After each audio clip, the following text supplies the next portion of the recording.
আজকে আমি এতিম হয়ে গেছি। সবারই সন্তান আছে, যার বাপ থাকে না, তার কেউ থাকে না, তারা এতিম হয়ে যায়। তুমি যদি কারো ছেলেকে এতিম বানায় থাকো, তোমার ছেলেকে আল্লাহ এতিম বানায় রাস্তায় ভিক্ষা করায় ছাড়বেন। তুমি যদি কারো বাপকে মাকে কাঁদায় থাকো, আল্লাহ রাব্বুল আলামিন তোমার মা বাপকে কাঁদাবেন।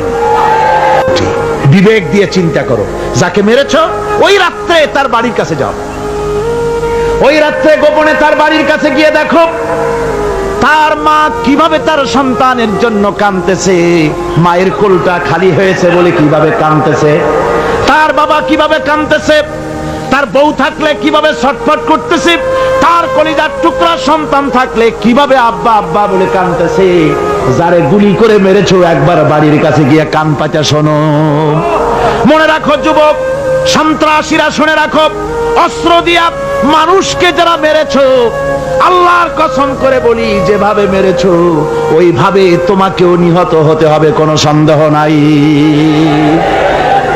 বাড়িতে গিয়ে ডায়েরিতে লিখে রাখো আমার কথা।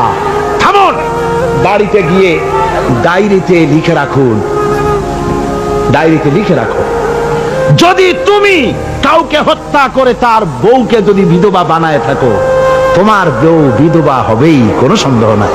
তুমি যদি কারো ছেলেকে এতিম বানায় থাকো, তোমার ছেলেকে আল্লাহ এতিম বানায় রাস্তায় ভিক্ষা করায় ছাড়বেন।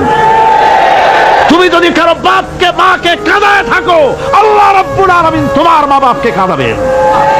তুমি যদি বেয়নটের খোঁচা দিয়া, ড্যাগারের খোঁচা দিয়া একটা মানুষকে যদি বুক ফেড়ে থাকো, তোমার বুকটা ঝাঁঝরা করে দেওয়ার মতো অস্ত্র আল্লাহ তৈরি করে রেখেছে।